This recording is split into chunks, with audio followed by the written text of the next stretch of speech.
Yo guys, I've got a spark which I'm going to use to ignite the fire for a brand new Skylanders video here on the channel. Now we're going to start off this video with an exciting new announcement because this, as it would turn out, would be the debut video of a brand new series I'm doing on the channel known as the quarterly giveaways.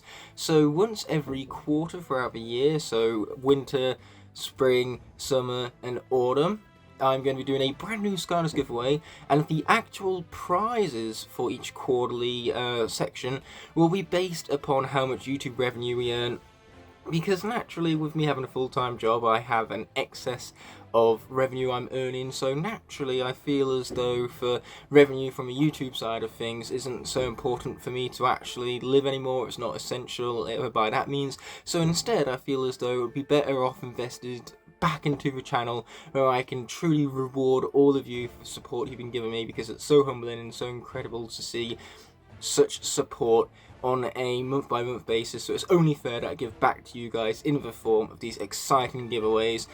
So the best way to ensure that you guys have the best prizes up for grabs is just to keep watching the videos, leaving the videos likes, because that throws them much more into the YouTube algorithm. And you know, whilst you're down there liking the video and leaving a comment, why don't you subscribe to the channel?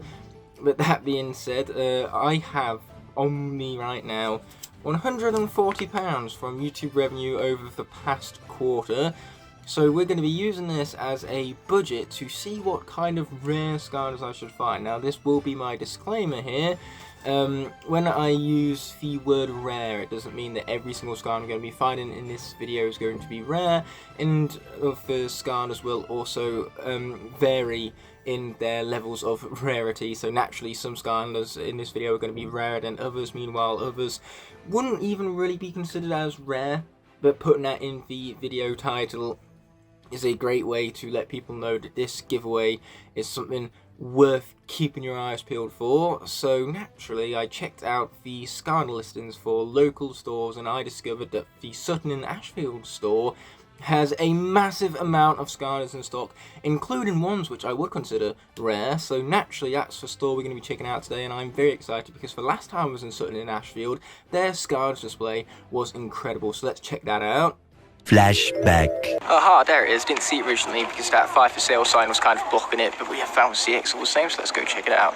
They have a really nice display of all the senses they have down here, you know, Chopscotch, Dr. Neocortex, just so many awesome senses in view right here, and of course a blast zone hiding behind the Skylanders sign right here with Chopper next to it. It's just a cool display all the same, and I appreciate it.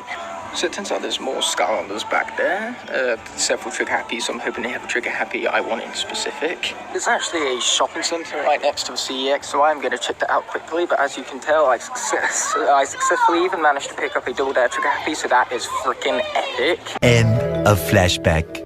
Now with that flashback over, we have got a hint of what's to come. It has gotten me very excited to see if that selection is any grander than it was before, because their stocks are currently huge on the site. So naturally there's a lot to look forward to throughout this video. We're going to be vlogging the entire experience before I showcase what kind of a haul I can garner with my £140 budget. Let's get to it without further ado.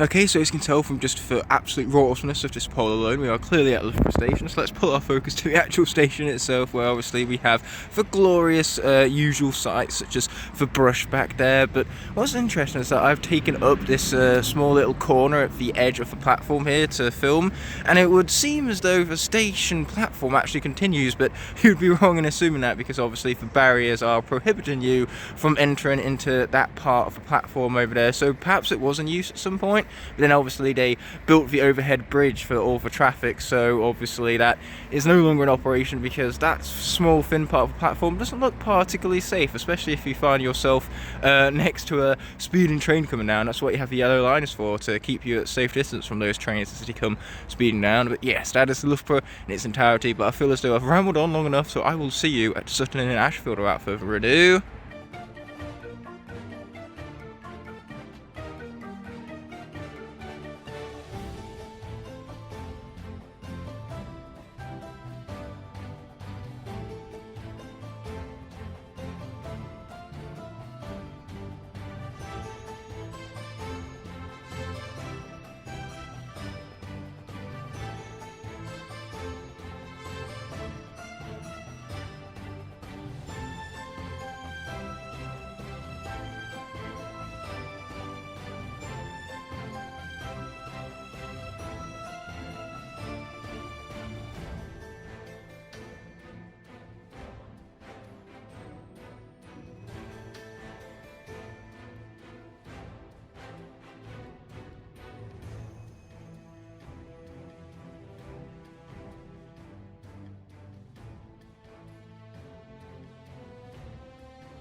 So I've now made it to the Sutton In Ashfield train station. I'm down here in the corner, much like I was back in Loughborough, so that's a nice parallel to make.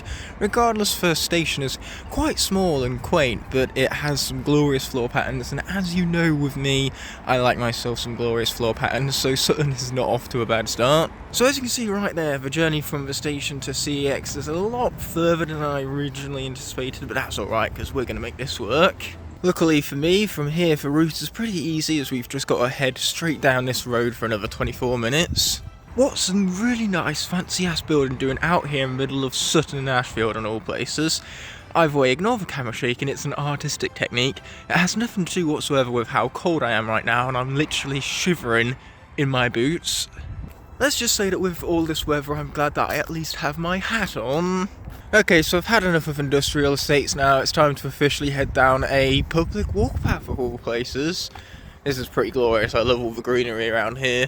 Okay, so I emerged from that public footpath over there only to find myself at a very busy road, but we have successfully crossed over it as you can tell. So we're going to zoom back out here and realise that I have exited the public foot area only to come towards this residential area, but that means we can't be far now from the town centre-esque area, so I'll see you there. But not before we first check this out at least. So as we continue on through the residential area right here, you'll notice the lawn, a very common name that.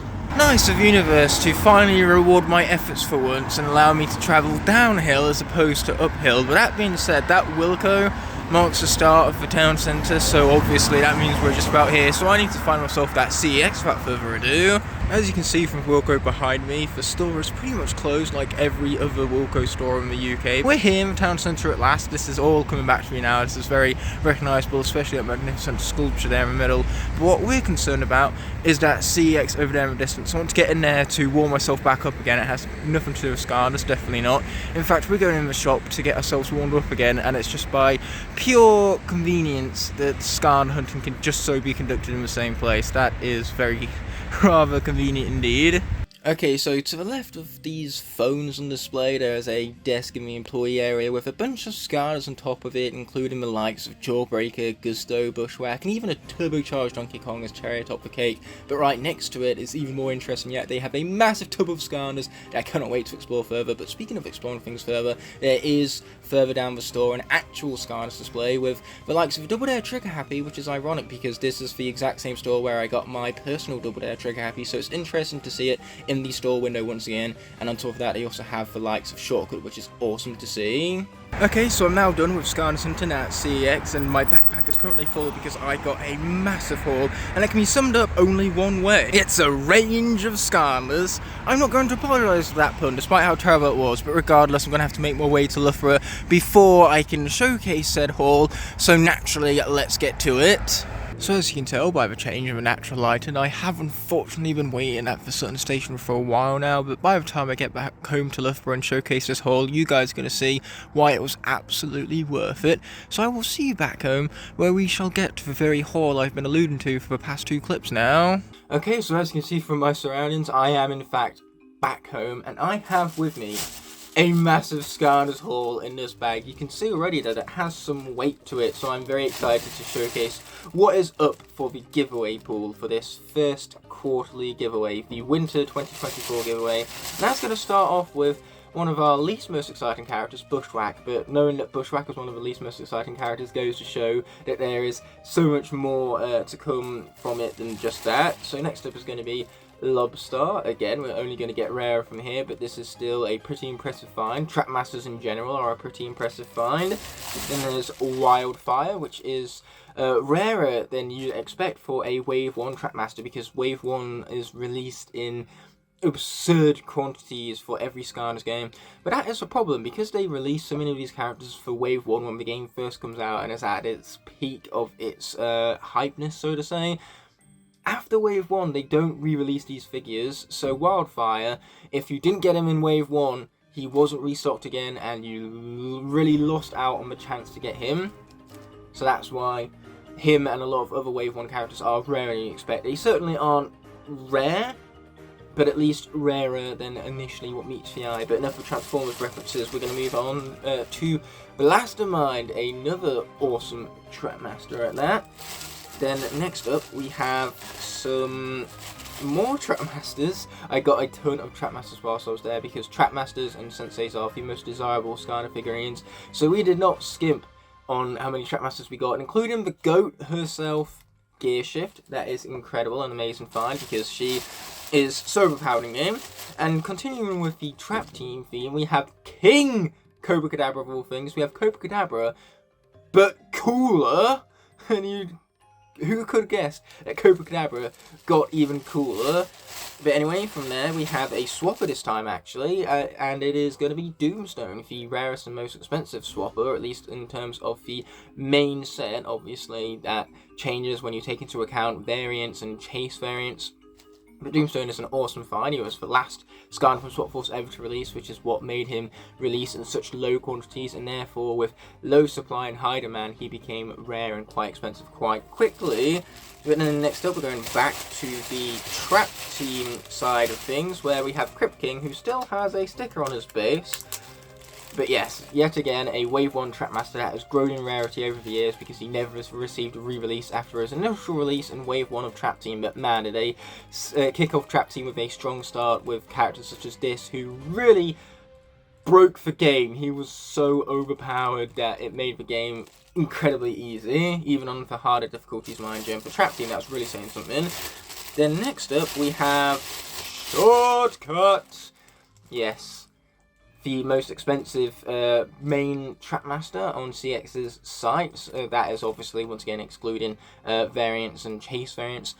But Shortcut, you look at him and you see why he is so desirable. His design is so cool. I mean, he has massive scissors, which are twice the size of his body, and he has like little cuts and stitches all over his body, where obviously those scissors must have snipped him in the past. So it's just a really thought out design that has a fine attention to detail. It's such an impressive figurine, so I'm sure that whoever wins this giveaway is going to be very excited about that one. But from there we only get better, because now we have the Senseis, the nitty and the gritty of the haul, so to say. And that's going to start off with arguably the most boring one, Legendary Pit Boss. I know a lot of people don't like the legendary colour schemes for Imaginators because they changed it up from black to gold to red to gold, which doesn't have nearly as sharp a colour contrast, but it does look that much richer because the shade of red is so nice, and almost it has kind of like a royal feeling to it, and it makes these legendaries just truly feel prestigious, like they are to be put on a pedestal. So the red and the gold also work really well for Pit Boss, more so than they do Tri-Tip, which is why this is certainly my favourite legendary of the two. But we're going to move on next to none other than Buckshot. Very cool. He is obviously a fawn with no pupils and a massive bow and arrow. It is a legendary design. It's such a shame that the gameplay isn't quite as good. It doesn't live up to the standards that the design sets, but it's still such an intricately detailed figurine with excellent textures. Makes it a really fun toy to play around with, because obviously he has fur all over his back, he has straps for his armor, and his arm guards are also really well detailed. So another figurine very much to look forward to for the giveaway pool. Next up, we're going to go back to Trap Team actually, because I almost forgot about this guy. We got a King Cobra Kadabra as well as a regular Cobra Kadabra, which is one of the more rare and expensive Trap Team cores, because the cores are the opposite of Trapmasters, where for Wave 1 cores, they were found everywhere. They were stocked in absurd quantities, and nowadays they're just far too common to justify a high price point. But Cobra Kadabra is the opposite, where he is a little bit more expensive. We have seen the prices flash up on the screen as I've been showcasing these Skylanders, so that then we can count up the prices at the end and see how close to that budget I remained. But for Cobra Kadabra here, the £4 expenditure was absolutely worth it. He is so cool, and he only gets better than this, like with the King Cobra Kadabra variation we saw earlier. But we're going to throw my Sutterins aside, because we have an exciting adventure pack of all things. I bet you haven't seen one of these for a long time, because it has been over 10 years since its initial release. But we have Sunburn, which we're going to toss to one side because he's garbage. I'm joking, all you Sunburn fans, don't you worry, it's a shame he never got re-released. But then there is also his Dragon's Peak companion pieces. So we have the Sparks Dragonfly, obviously from the Spyro the Dragon franchise, so it's great to see that we got Skylanders from the Legend of Spyro in the form of Spyro and Cinder themselves, and then we got Spyro's buddy, the Spark Dragonfly, and then there's the Winged Boots, and the Dragon's Peak Adventure Pack piece itself. So with all of those pieces combined, you have a complete Dragon's Peak Adventure Pack. I was never going to buy Sunburn on his own because you can buy him as a standalone figurine from CEX, but I felt as though if I was going to get one piece of the Dragon's Peak, I might as well find myself the entire Adventure Pack. It's a more worthwhile prize that way. But our final chunk of the haul, I've saved this one for last because he was the rarest and most expensive one of the bunch, and unfortunately also the ugliest. Steel plated Hoodsicle. I still hate how this figurine looks. The green is the ugliest shade of green imaginable to man. I have no idea how, when the human eye can comprehend thousands and thousands of shades of green. It's literally the colour that the human eye can see the most spectrums of, and yet of that entire spectrum of the colour green, they chose the ugliest shade, ugliest possible shade, and they combine it with silver.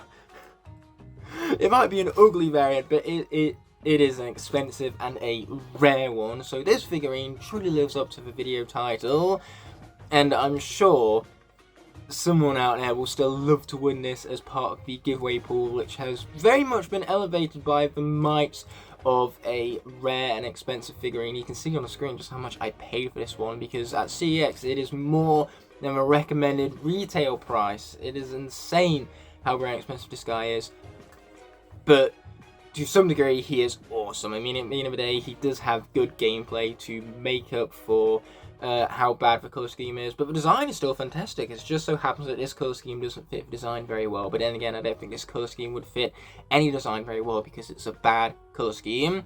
So let's put him to one side, and what I'm going to do now is I'm going to show you the haul in its entirety as we count up just how much I've spent acquiring all of these Skylanders. Let's get to it. So here is the haul. It's obviously a lot more than what CEX had on display, and I didn't even wind up getting the Double Dare Trigger Happy in the end, because much like the Dragon's Peak, as a standalone prize, it's not as grandeur as the Land Racing Pack in its entirety. But that being said, I'm filming this for next day, so that would explain the change of a natural item once again. In total, there are 14 items, which cost me a combined total of £135. So even after all that, I'm still under budget. That's incredible. So now that we know what the entirety of the giveaway pool has to offer, all you need to do to be entered into the giveaway is subscribe to the channel, leave a like on this video, and comment below asking to be entered into the giveaway. You have until the end of the month to enter, and the giveaway itself is available worldwide. The winner can choose whichever Skylanders they want, and any characters they don't need will be left, and they will roll over into a later giveaway prize. Good luck to you all, and I'll see you in the next video, but we have an outro to see us through until then. I cannot, in good conscience, end off this video without first thanking all of my incredible channel members whose continued support help make these videos possible. Without them, these videos would be near impossible to make, so from the bottom of my heart, I truly appreciate every last one of them. If you enjoyed this video and would like to see more, there are plenty of options on screen now to explore, and please consider subscribing to keep up to date with all my content. On that note, this video is coming to an end, so thank you so much as always for watching. Until the next video arises, peace!